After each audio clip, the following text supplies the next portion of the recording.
رادي مقدشو هويدي بوها أصلا هويوها رجع سوق عيوها تدخل كيس رادي مقبل مركا سعديو أنا أقول كهذا لا إنه entertainment تيجا artist sporting Somalian وكجعلنا ولا شيء دقيقة بقول قطي وإيماني فنانين تخرج كانوا واود الجوجان وحكوا قرن كتاب تي في خرج يونيفرسال تي في لبضل إنه بجعله مرة عملنا we love you Minneapolis Minnesota Somalia اللي قاعد يجمعنا عمالها ربع استاف اللي يسميه بس واحد سوداني مرة عمره اللي يجي لسوماليا ما ولنا عروي لسه يجوبتان ده عدي لي يدير كور مرة ما سنتي سعدي وقت جعلنا بارو ما هاد we love you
Okay.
ugu dambeyntii xafladda kadib ayaa waxaa Sacdiyo Xaaji wariyaha telefishinka qaranka ee North America ee microfonka la beegsatay iyadoo su'aalo weydiisay oo ku saabsan sida ay u arkaysay jaaliyadda Soomaalida iyo xafladdan caawa loo qabtay waxayna ku jawaabtay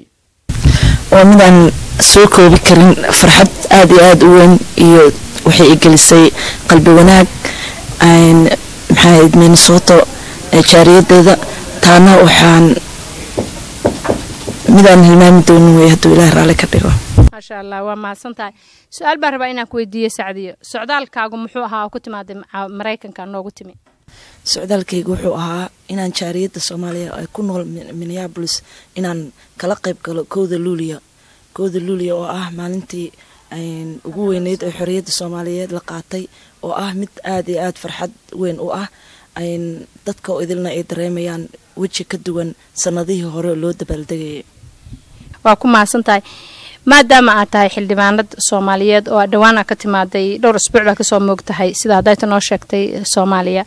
sidee baa u aragtaa shaqadiina maxay nooga sheegi kartaa xildhibaanada shaqadooda iyo wadanku sidoo yahay nabadiisa adigoo soo koobaya wallahi mida aan sheegi karo ma waa mid dadweynaha idil Soomaaliya meel walba ku nool ay arkayaan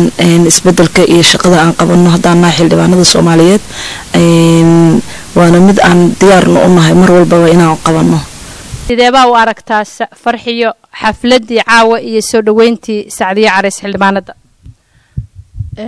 Sacdiyo waa mahadsantahay runtii soo dhaweynta Sacdiyo Careys Ciise Kaarshe caawa oo ah maalin axad ah oo dadka badanaa ay shaqo isu diyaarinayeen waxaa hoolkan ka muuqday inay aad loo soo buuxiyay especially dumarku ay aad u soo buuxiyeen intii ugu dambeysay oo aan arkayay inta xildhibaan loo qabanayay ama dadka ka imaada Soomaaliya oo maaragtay dawladda ku jira loo qabanayay wuxuu ahaa midkii ugu badnaa oo ugu dad badnaa runtii aad u cajabiye maxaa kula talin lahayd maadaama xafladaha dadka wax ka sameeya tahay dumarka gabdhaha Minneapolis ugu firfircoon tahay mar walba waa leeynoo yimaada sidaan oo kale aan u soo dhaweynaa maxaa Sacdiyana dardaaran siinaysa Soomaalida ku daawan doontana meel walba maxaa farxiyo kula dardaarmaysa two things hadaan ku hormaro mid marka ugu horeeyo waxaan dardaaran u soo jeedin lahaa jaaliyadda oo ku dhaqan Twin Citieska badana waa u ololeynaa dadka ka imaada dawladda ku jira ama maaragtay xildhibaanaha ahaadaan ama baarlamaanka si kala ugu jiraan waxaan nahay dad aad u ololeeya laakiin waxa nagu yar inaan maaragtay si ambaqaadno oo aan arintii meeshii ka sii qaadno sababtoo ah Soomaali baynu nahay dhibaato ina gaartay waxa waaye qofkii la soo dhaweeyo waa ina wuxuu loo soo dhaweeyay iyo wuxuu u yimid meesha laga qaada aysan meesha looga dhaafinin midna waxaan fari lahaa dadka dawladda ku jira runtii dadka diaspora jooga ama qurbaha jooga aad u dhibaataysan yihiin in ay markay noo imaadaan dhibaatada intay fiiriyaan iyo waxyaabaha loo baahan yahay ay wadanka ku noqdaan oo ay wax u qabtaan dadka ku dhibaataysan North America intaasoo kala dardaarmi lahaa oo dawladda ay muujiso maaragtay wax qabadkeeda assalaamu calaykum halka aan nagala socotaan waa telefishinka qaranka Soomaaliyeed magaalada Minneapolis Liban Hussein telefishinka qaranka Soomaaliya Minneapolis